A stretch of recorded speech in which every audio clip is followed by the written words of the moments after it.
Hello friends, मैं विकास Gupta RS आप सभी का हमारे YouTube channel the tech world में स्वागत करता हूं और साथ ही छोटी दिवाली की ढेर सारी शुभकामनाएं देता हूं। हमने पिछली कक्षा में फिटल थ्योरी की फर्स्ट चैप्टर ट्रेड परिचय के बारे में जाना। आज हम लोग नेक्स्ट चैप्टर यानी कि व्यावसायिक सुरक्षा एवं प्राथमिक उपचार सेकंड चैप्टर के बारे में जानेंगे।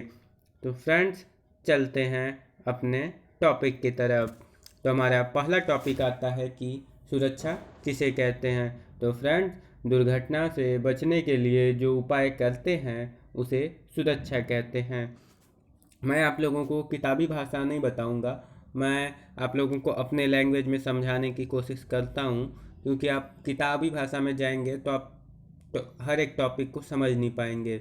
इसलिए मैं अपनी भाषा में आप लोगों को समझाने की कोशिश कर रहा हूँ। तो फ्रेंड्स, सुरक्षा किसे कहते हैं? दुर्घटना से बचने के लिए जो उपाय करते हैं उसे सुरक्षा कहते हैं। तो फ्रेंड्स, अगला टॉपिक हमारा आता है सुरक्षा के प्रकार यानी कि टाइप्स ऑफ सेफ्टी। तो फ्रेंड्स, सुरक्षा मुख्यतः 3 प्रकार की होती है। जी फ्रेंड्स, सेफ्टी मुख्यतः 3 प्रकार की यानी कि 3 टाइप्स की होती है। हमारा पहला टाइप्स होता है स्वयं की सुरक्षा यानी कि सेल्फ सेफ्टी।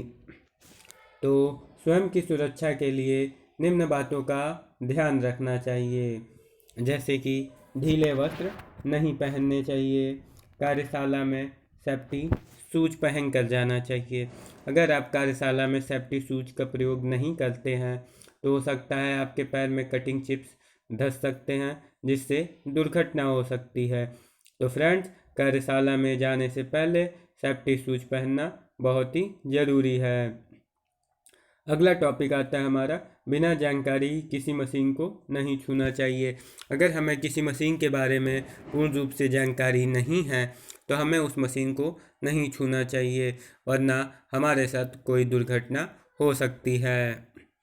अगला पॉइंट आता है हमारा कार्यशाला में दौड़कर नहीं जाना चाहिए। अगर फ्रेंड्स हम कार्यशाला में दौड़कर जा रहे हैं, अगर कार्यशाला में तेल ग्रीस इत्यादि गिरा हुआ है तो हम फिसलकर गिर सकते हैं। तो फ्रेंड्स, कार्यशाला में कभी भी दौड़कर नहीं जाना चाहिए।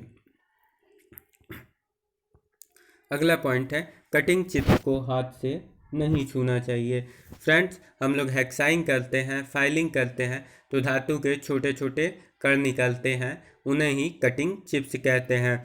तो उन कटिंग चिप्स को हाथ से नहीं छूना चाहिए, वरना वो कटिंग चिप्स हमारे हाथ में धंस सकते हैं, जिससे कि दुर्घटना हो सकती है। अगला पॉइंट है कार्यशाला में नंगे तार को नहीं छूना चाहिए। जी फ्रेंड, कार्यशाला में नंगे तार को नहीं छूना चाहिए। अगला आता है हमारा सेकंड सेफ्टी हमारी होती है सामान्य सुरक्षा या जनरल सेफ्टी या वर्कशॉप सेफ्टी। तो हम जानेंगे कि वर्कशॉप सेफ्टी के लिए हमें किन किन बातों का ध्यान रखना चाहिए। तो हमारा पहला पॉइंट आता है वर्कशॉप के फर्श पर तेल ग्रीस आदि नहीं गिरा होना चाहिए। जी फ्रेंड, यदि वर्कशॉप के फर्श पर तेल ग्रीस आदि गिरा होगा तो आप वर्कशॉप में जाते समय फिसल कर गिर सकते हैं। अगला पॉइंट आता है कि वर्कशॉप में नंगे तार नहीं होने चाहिए। जी फ्रेंड, वर्कशॉप में नंगे तार नहीं होने चाहिए।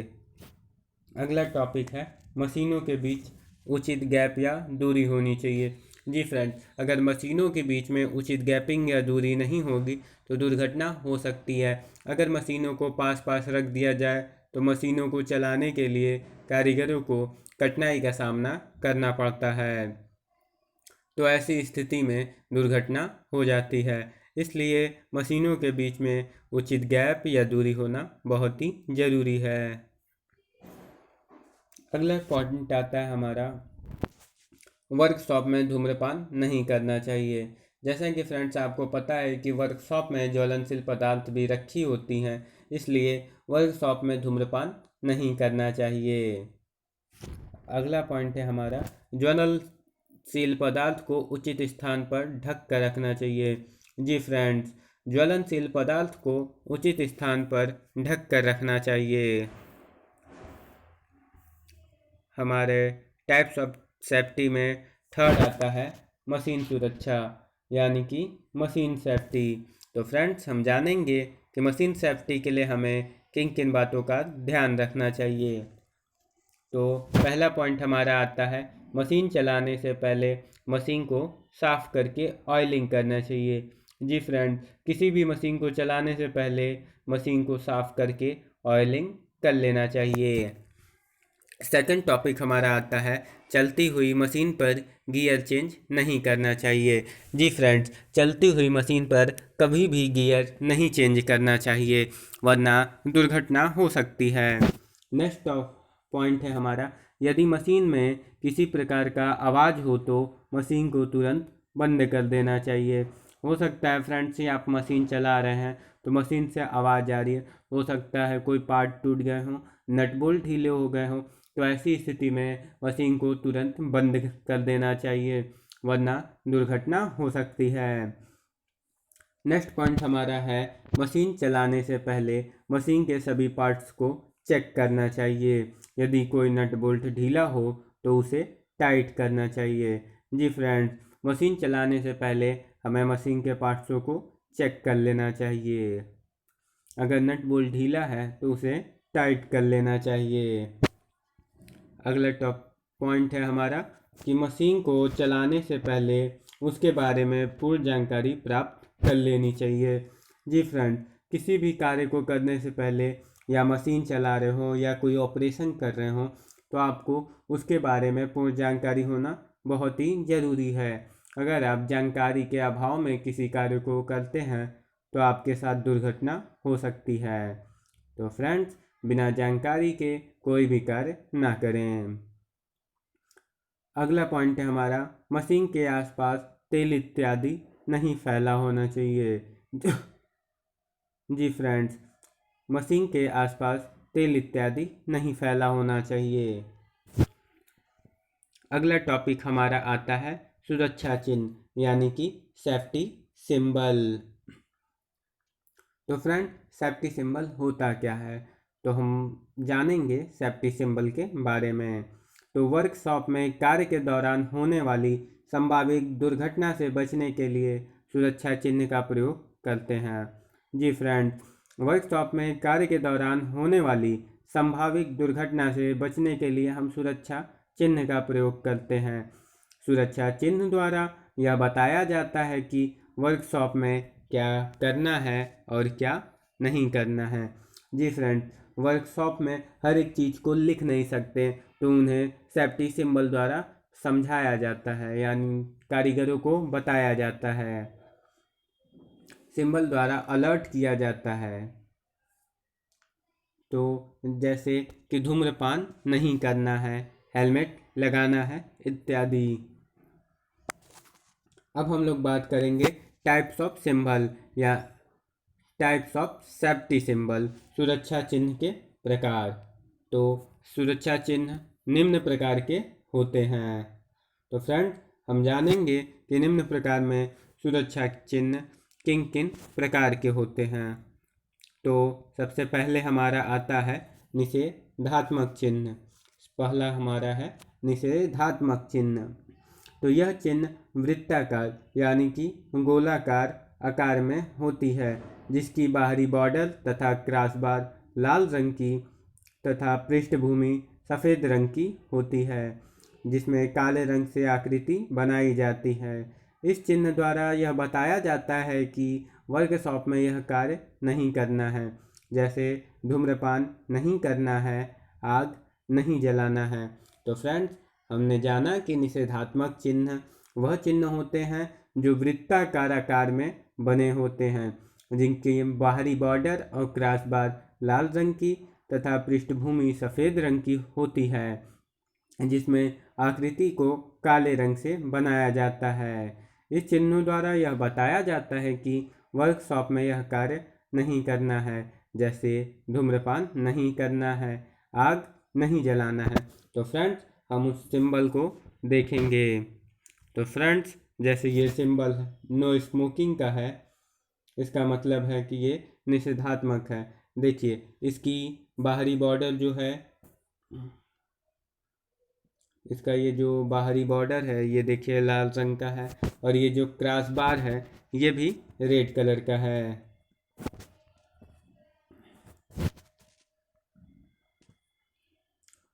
उसके बाद आप देख सकते हैं इसका जो बैकग्राउंड है वो वाइट है, और इसमें जो आकृति बनी हुई है ये ब्लैक कलर की है, और ये बॉर्डर आपका रेड है, और ये क्रॉस बार रेड है। तो फ्रेंड्स चलते हैं अगले टॉपिक की तरफ। अगला हमारा आता है चेतावनी चिन्ह। जी फ्रेंड्स, अगला टॉपिक हमारा है चेतावनी चिन्ह। यह चिन्ह त्रिभुज के आकार की होती है, जिसकी पृष्ठभूमि पीली तथा बॉर्डर व आकृति काले रंग की होती है। इस चिन्ह द्वारा चेतावनी दी जाती है। इस चिन्ह का नाम ही है चेतावनी, तो इस चिन्हों द्वारा चेतावनी दी जाती है। जैसे risk of fire, risk of electric shock. Risk of fire मतलब यहाँ आग से खतरा है, यहाँ इलेक्ट्रिक शॉक का खतरा है। तो फ्रेंड्स आइए चलते हैं सिंबल की तरफ। तो आप देख रहे हैं यहाँ पे रिस्क फायर का सिंबल बना हुआ है। इसमें आप देख पा रहे हैं कि इसकी जो पृष्ठभूमि है वो पीली है तथा आकृति काले रंग से बनी हुई है, और इसका जो स्ट्रक्चर है वो त्रिभुजाकार है। जी फ्रेंड, इसका जो स्ट्रक्चर है वो त्रिभुजाकार है। तो फ्रेंड्स चलते हैं अगले टॉपिक की तरफ। अगला टॉपिक हमारा आता है अनिवार्य चिन्ह। तो फ्रेंड्स थर्ड सिंबल होता है हमारा अनिवार्य चिन्ह। यह चिन्ह वृत्ताकार आकार की होती है, यानी यह चिन्ह भी गोलाकार होते हैं। यह चिन्ह वृत्ताकार होती है जिसकी पृष्ठभूमि नीली तथा आकृति सफ़ेद रंग में बनी होती है। जी फ्रेंड्स, इसकी जो पृष्ठभूमि है वो नीली तथा आकृति सफ़ेद रंग में बनी होती है।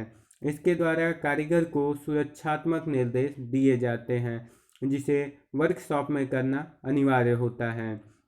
जैसे हेलमेट लगाना है, सेफ्टी शूज पहनना है, सेफ्टी चश्मा लगाना है। तो फ्रेंड्स आइए देखते हैं उन सिंबल्स को। देखिए फ्रेंड्स, इस सिंबल में बताया जा रहा है हेलमेट लगाना है, सेफ्टी शूज लगाना है, ग्लव्स पहनना है, सेफ्टी शूज पहनना है, सेफ्टी गॉगल्स लगाने हैं, हेलमेट लगाने हैं। तो देख रहे हैं सुरक्षात्मक चिन्हों ऐसे ही होते हैं, जिस जो ये देखिए राउंड में वृत्ताकार आकार में बने हुए हैं, जिसकी पृष्ठभूमि नीली तथा आकृति सफ़ेद रंग की है। तो फ्रेंड्स उम्मीद करता हूँ कि आप समझ गए होंगे। तो चलते हैं अपने अगले टॉपिक की तरफ। हमारा अगला टॉपिक है सूचनात्मक चिन्ह। जी फ्रेंड्स, अगला टॉपिक हमारा है सूचनात्मक चिन्ह।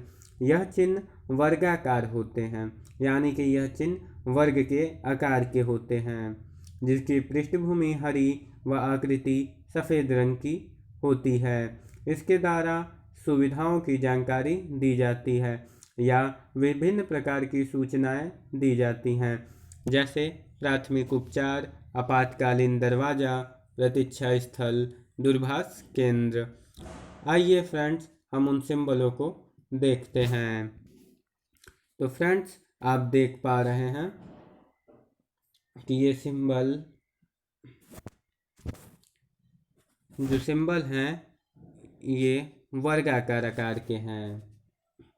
जी फ्रेंड्स, ये जो सिंबल हैं आप देख पा रहे हैं कि वर्ग के आकार के हैं, और इसकी पृष्ठभूमि हरी व आकृति सफ़ेद रंग में बनी हुई है।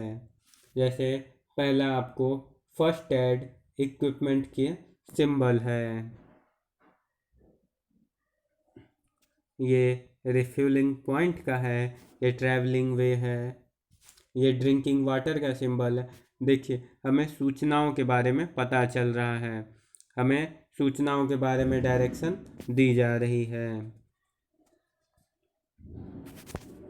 देखिए फ्रेंड्स, जैसे यहाँ टेलीफोन का सिंबल बना हुआ है तो हमें बताया जा रहा है कि यहाँ पे टेलीफोन बूथ है, यहाँ पे वेटिंग प्लेस है यानी प्रतीक्षा स्थल है। ये इमरजेंसी टेलीफोन का सिंबल दिखाया जा रहा है, इससे बताया जा रहा है कि यहाँ पे इमरजेंसी टेलीफोन रखा हुआ है। तो उम्मीद करता हूँ फ्रेंड्स आपको मेरी बातें समझ आ रही होंगी। अगला पॉइंट हमारा आता है पीपीई। तो हम जानेंगे फ्रेंड्स कि पीपीई किसे कहते हैं। पीपीई का फुल फॉर्म होता है पर्सनल प्रोटेक्टिव इक्विपमेंट, यानी स्वयं सुरक्षा उपकरण, यानी कि स्वयं को सुरक्षित रखने के लिए जो उपकरण प्रयोग किए जाते हैं उसे स्वयं सुरक्षा उपकरण यानी कि पीपीई कहते हैं। अगला टॉपिक है हमारा पीपीई के प्रकार यानी कि टाइप्स ऑफ पीपीई। पीपीई को दो भागों में बांटा गया है। तो आइए फ्रेंड्स हम उन दो भागों के बारे में जानते हैं। पहला होता है वेयर 3। वेयर 3 के अंदर आते हैं आपके हेलमेट, सेफ्टी शूज, सेफ्टी चश्मा। और सेकंड होता है कैरी 3। इनमें आते हैं आपके ईयर प्लग, नोज मास्क, दस्ताना या ग्लव्स। तो फ्रेंड्स हम चलते हैं अपने अगले टॉपिक के तरफ। अगला टॉपिक हमारा आता है दुर्घटना। तो सिंपल सा इसका डेफिनेशन है ऐसी घटना जिसमें जान और माल की हानि होती है उसे दुर्घटना कहते हैं।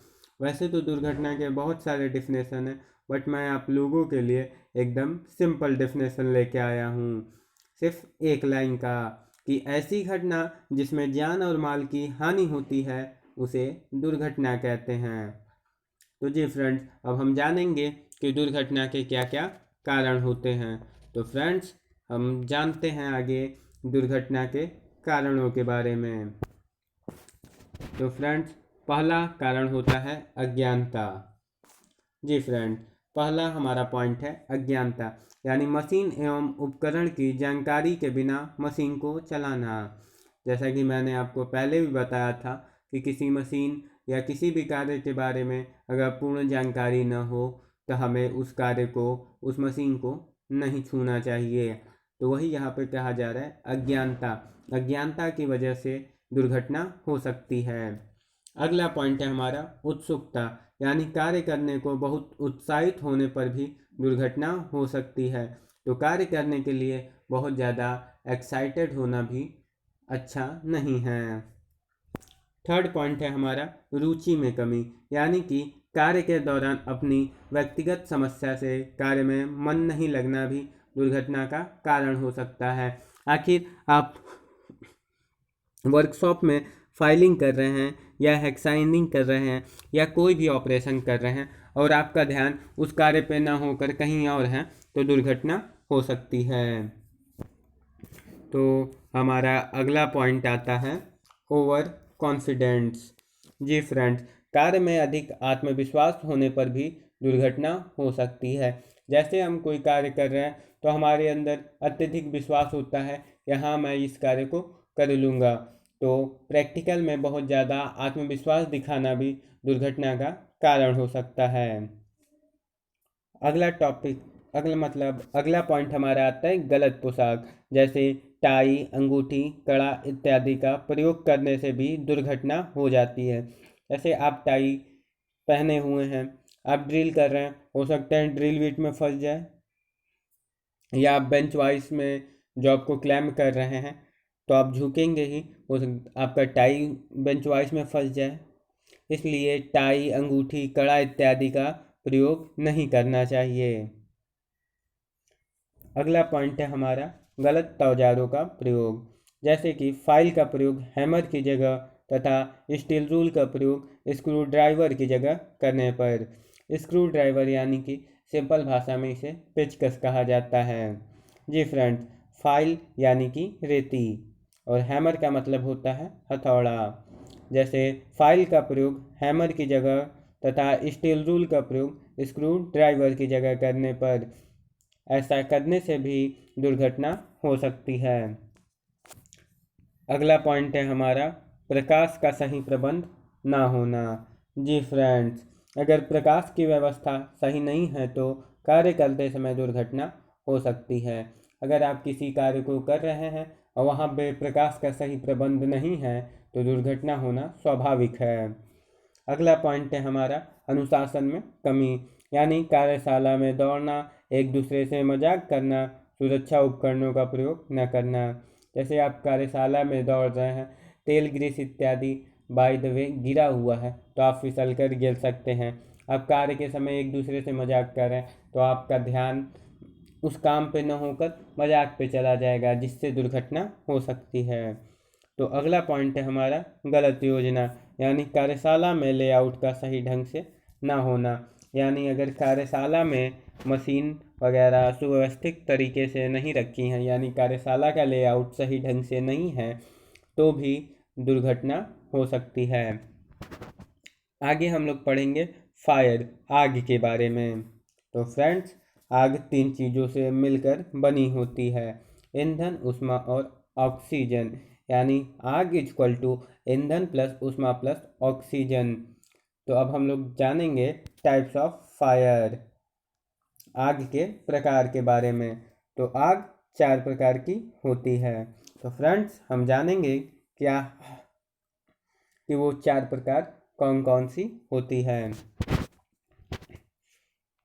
तो फ्रेंड्स, पहला होता है लकड़ी की आग, इसे कार्बोनेशियस आग भी कहते हैं। यह आग लकड़ी, कागज, कपड़ा आदि में लगी होती है। इसे क्लास ए फायर में रखा गया है। जी फ्रेंड्स, आग की 4 श्रेणियाँ होती हैं, जिसमें क्लास ए फायर में लकड़ी की आग आती है। इस आग को बुझाने के लिए हम लोग पानी, रेत या सोडा एसिड अग्निशामक यंत्र का प्रयोग करते हैं। जी फ्रेंड, आग को बुझाने के लिए फायर एक्सटिंग्विशर या अग्निशामक यंत्र का प्रयोग किया जाता है। तो अगला टॉपिक है हमारा तेली आग। जी फ्रेंड्स, तेली पदार्थों में जैसे पेट्रोल, मिट्टी का तेल, डीजल आदि में लगी आग को तेली आग कहते हैं। इसे क्लास बी फायर में रखा जाता है। इस आग को बुझाने के लिए फोम फायर एक्सटिंग्विशर या फोम फायर अग्निशामक यंत्र का प्रयोग करते हैं। जी फ्रेंड, तेली आग को बुझाने के लिए हम लोग फोम फायर का यूज करते हैं और ये आग क्लास बी में आती है। तो फ्रेंड्स, अगला पॉइंट है हमारा गैसीय आग। तो फ्रेंड्स, गैसीय आग तो एलपीजी, सीएनजी जैसी सभी ज्वलनशील गैस में लगने वाली आग को गैसीय आग कहते हैं। जी फ्रेंड्स, गैस द्वारा जो आग लगती है उसे गैसीय आग कहा जाता है। तो फ्रेंड्स, एलपीजी, सीएनजी जैसी सभी ज्वलनशील गैस में लगने वाली आग को गैसीय आग कहते हैं। इसे क्लास सी फायर में रखा जाता है। इस प्रकार की आग को बुझाने के लिए ड्राई पाउडर अग्निशामक यंत्र का प्रयोग करते हैं। जी फ्रेंड्स, गैसीय आग को बुझाने के लिए ड्राई पाउडर अग्निशामक यंत्र का प्रयोग किया जाता है।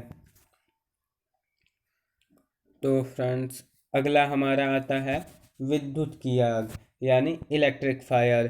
तो विद्युत द्वारा लगी आग को विद्युत की आग कहा जाता है। इस आग को क्लास डी फायर में रखा जाता है। इसे बुझाने के लिए सीटीसी यानी कि कार्बन टेट्रा क्लोराइड अग्निशामक यंत्र का प्रयोग करते हैं। तो फ्रेंड्स, चलते हैं अपने अगले टॉपिक की तरफ। अगला टॉपिक हमारा आता है प्राथमिक उपचार, यानी कि फर्स्ट एड। तो फ्रेंड, फर्स्ट एड किसे कहते हैं? तो घायल व्यक्ति को डॉक्टर द्वारा उपचार मिलने से पूर्व राहत व बचाव के लिए जो उपचार किया जाता है उसे प्राथमिक उपचार कहते हैं। अगर कोई घायल है तो उसे डॉक्टर तक ले जाने में वक्त लग सकता है, तो उस दौरान हम लोग उस घायल को जो उपचार करते हैं वही फर्स्ट एड कहलाता है। अगला पॉइंट है प्राथमिक उपचार के मटेरियल। हम लोग जानेंगे कि फर्स्ट एड बॉक्स के क्या क्या मटेरियल होते हैं। तो उसमें डिटॉल होता है, बैंडेज होता है, कॉटन होता है, कैंची होती है, पोटेशियम परमैंगनेट होता है, गोलपट्टी होती है, टिंचर, बेंजोइन होता है, पेन किलर दवा इत्यादि होते हैं। अब हम लोग बात करेंगे कृत्रिम श्वसन की। जी फ्रेंड्स, हम जानेंगे कि कृत्रिम श्वसन क्या होता है। तो फ्रेंड्स, विद्युत के झटके या अन्य किसी कारण से दुर्घटना होने पर पीड़ित व्यक्ति को श्वास लेने में परेशानी होती है।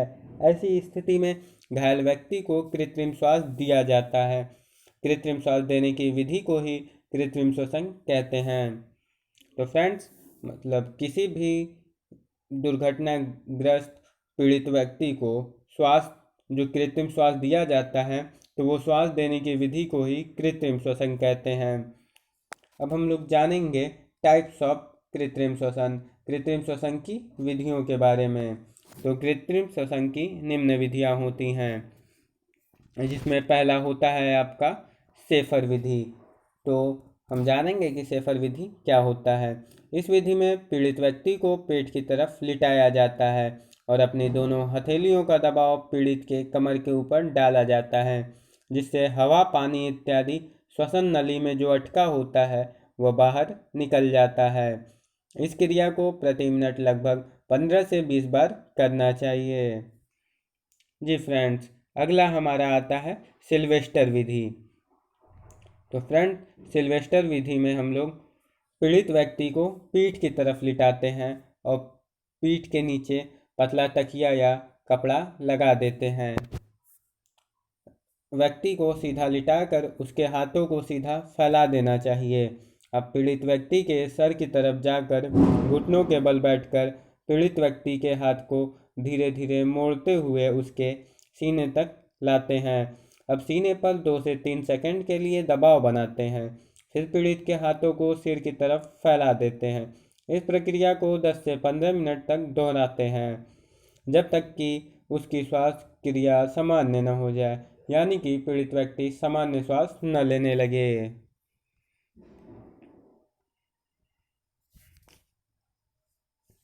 अगला हमारा आता है लाबोर्ड विधि।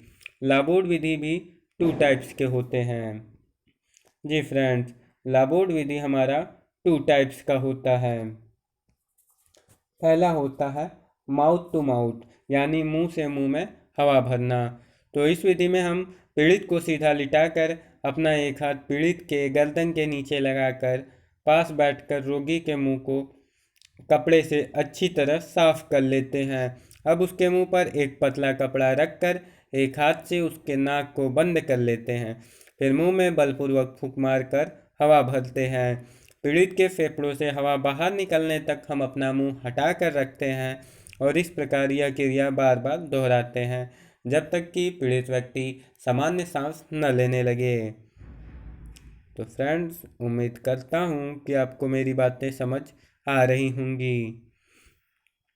तो फ्रेंड्स, ये तो थी पहला। अब दूसरा इसी में आता है मुंह से नाक में हवा भरना। तो फ्रेंड्स, इसमें भी मुंह से मुंह में हवा भरना की तरह ही होता है। इस विधि में भी पीड़ित व्यक्ति को सीधा लिटाकर उसके नाकों को कपड़ों से साफ करते हैं। उसके गर्दन के नीचे अपना एक हाथ लगाकर उसके पास बैठकर अपने मुंह द्वारा उसके नाक में हवा दी जाती है और इस प्रकार इस क्रिया को बार बार दोहराई जाती है, जब तक कि पीड़ित व्यक्ति सामान्य सांस न लेने लगे। तो फ्रेंड्स, चलते हैं अपने अगले टॉपिक की तरफ। अगला हमारा आता है कृत्रिम श्वसन यंत्रों द्वारा। जी फ्रेंड्स, आज के आधुनिक युग में कृत्रिम श्वसन देने के लिए कृत्रिम श्वास यंत्र का प्रयोग किया जाता है। तो फ्रेंड्स, इस यंत्र द्वारा पीड़ित व्यक्ति को श्वास देने के लिए चित्र में दिखाए यंत्र का प्रयोग किया जाता है। अभी फ्रेंड्स, मैं फिगर दिखा के आप लोग को बताऊंगा। तो फ्रेंड्स, पहले थ्योरेटिकल जान लेते हैं, फिर फिगर में देख लेंगे। तो आज के आधुनिक युग में कृत्रिम श्वसन देने के लिए कृत्रिम श्वास यंत्र का प्रयोग किया जाता है। इस यंत्र द्वारा पीड़ित व्यक्ति को श्वास देने के लिए चित्र में दिखाए यंत्र का प्रयोग किया जाता है। इस यंत्र में प्रयुक्त रबड़ के वॉल्व में से हवा फिल्टर होकर चैम्बर में आती है। यहाँ पर इनलेट तथा आउटलेट वॉल्व लगे होते हैं, जो कि रबड़ वॉल्वों को दबाने व छोड़ने के साथ खुलते व बंद होते हैं। इसके अंतर्गत हवा पीड़ित के मुंह पर लगे मास्क के माध्यम से पीड़ित के अंदर भेजी जाती है। यह बहुत सरल प्रक्रिया है। इसमें रबड़ के वॉल्व को 15 से 20 बार 1 मिनट में ऑपरेट किया जाता है। ऐसा तब तक किया जाता है जब तक कि रोगी सामान्य सांस न लेने लगे। तो फ्रेंड्स, इसमें कहने का मतलब यही है कि इस यंत्र में जो रबड़ के वॉल्व होता है उसमें से हवा फिल्टर होकर रबड़ उसमें से हवा फिल्टर होकर चैम्बर में जाती है और वहाँ पे इनलेट तथा आउटलेट 2 वॉल्व लगे होते हैं जो कि रबड़ वॉल्व को दबाने व छोड़ने के साथ खुलते हुए बंद होते हैं। यानी कि ये जो वॉल्व होते हैं ये रबड़ वॉल्व से अटैच होते हैं, जो कि रबड़ वॉल्व में हम लोग अगर रबड़ वॉल्व को दबाते हैं या छोड़ते हैं तो आउटलेट वॉल्व भी खुलता और बंद होता है। इसके अंतर्गत हवा पीड़ित के मुंह पर लगे मास्क के माध्यम से पीड़ित के अंदर भेजी जाती है। तो फ्रेंड, इसमें पीड़ित के मुंह पर एक मास्क लगा होता है, उसके माध्यम से ही हवा हम लोग भेजते हैं। तो आइए फ्रेंड्स, हम लोग उस फिगर को देखते हैं। तो फ्रेंड्स, ये रहा उसका फिगर, कृत्रिम श्वास यंत्र। तो फ्रेंड्स, ये है कृत्रिम श्वास यंत्र। इसमें ये देखिए, ये पार्ट है आपका रबड़ वॉल्व और ये है आपका वायु फिल्टर और ये आपका रबड़ मास्क है जो कि पीड़ित व्यक्ति के मुंह पे लगाया जाता है। और ये 2 वॉल्व हैं, निर्गत वॉल्व और निर्विष्ट वॉल्व। जैसा कि आपने ऊपर पढ़ा था कि 2 वॉल्व होते हैं, इनलेट वॉल्व और आउटलेट वॉल्व। तो यही वॉल्व होते हैं जो कि रबड़ वॉल्व से अटैच होते हैं। रबड़ वॉल्व के दबाने या छोड़ने से ये दोनों वॉल्व भी खुलते और बंद होते हैं। तो फ्रेंड्स, चलते हैं अपने अगले टॉपिक की तरफ। तो फ्रेंड्स, हमारा अगला टॉपिक आता है 5S कॉन्सेप्ट। जी फ्रेंड्स, अगला टॉपिक हमारा है 5S कॉन्सेप्ट। तो फ्रेंड्स, 5S कॉन्सेप्ट जापान से लिया गया है, जिसका अभिप्राय अपव्यय को कम करके उत्पादकता को बढ़ाना है। जी फ्रेंड, वैसे तो 5S कॉन्सेप्ट के बारे में अगर आप डेफिनेशन उसका जानना चाहेंगे तो किताब में बहुत लंबा चौड़ा दिया होता है, लेकिन 5S का सबसे मेन पॉइंट यही होता है, इसका अभिप्राय अपव्यय को कम करके उत्पादकता को बढ़ाना है। तो हम लोग 5S में 5S का जापानी name, English name and Hindi name जानेंगे। तो 5S का पहला एस होता है सियरी, यानी कि सियरी है आपका जापानी लैंग्वेज, जिसे इंग्लिश में शॉर्ट और हिंदी में छटाई कहते हैं। तो फ्रेंड्स, सियरी, शॉर्ट या छटाई, यानी कि यह 5S का पहला एस होता है। इसे रेड टैगिंग के नाम से भी जाना जाता है। इसका अर्थ है कि सभी सामानों की छटाई करना एवं खराब पार्ट को हटाना। तो फ्रेंड्स, सियरी यानी छटाई का मतलब होता है सभी सामानों की छटाई करना एवं उसमें जो भी पार्ट खराब होते हैं उन्हें हटाना। चलते हैं अपने अगले पॉइंट के तरफ। तो फ्रेंड्स, अगला हमारा आता है सीटॉन। जी फ्रेंड, सीटॉन यानी जापानी में सीटॉन और आपका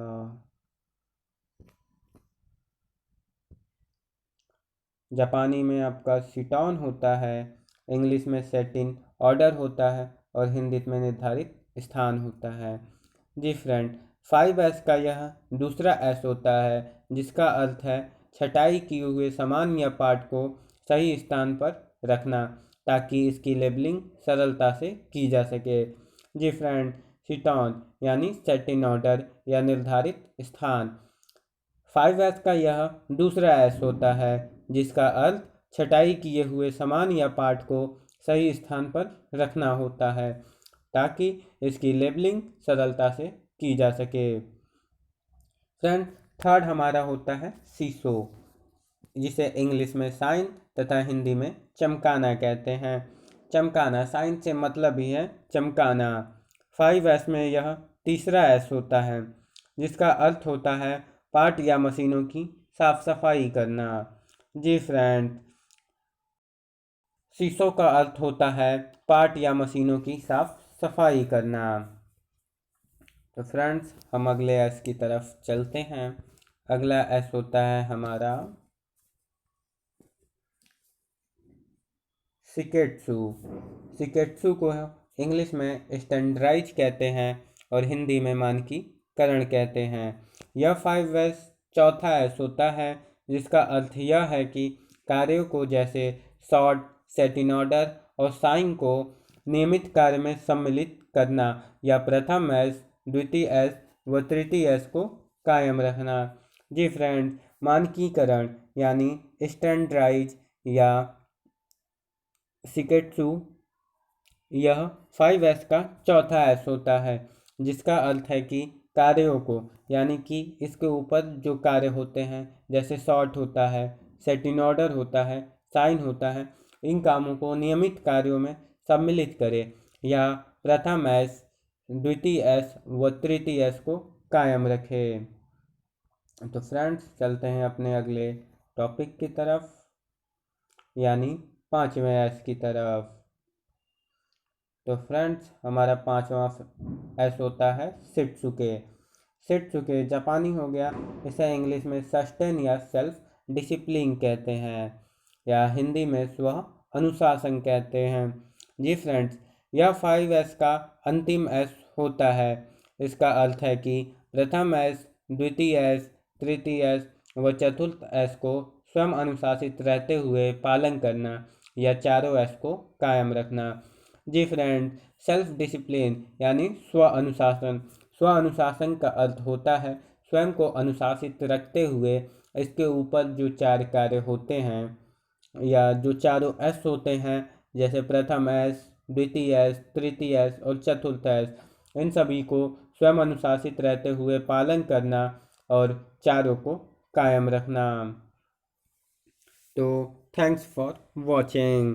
अगर फ्रेंड्स आपको हमारा वीडियो पसंद आया हो तो इसे लाइक करें, कमेंट करें एंड अपने दोस्तों के साथ शेयर करें। हमारे चैनल को सब्सक्राइब करके बेल आइकन दबाना ना भूलें ताकि हम जब भी अपनी वीडियो को अपलोड करें तो आप तक सबसे पहले नोटिफिकेशन पहुंच सके। धन्यवाद फ्रेंड्स, पढ़ते रहिए, बढ़ते रहिए।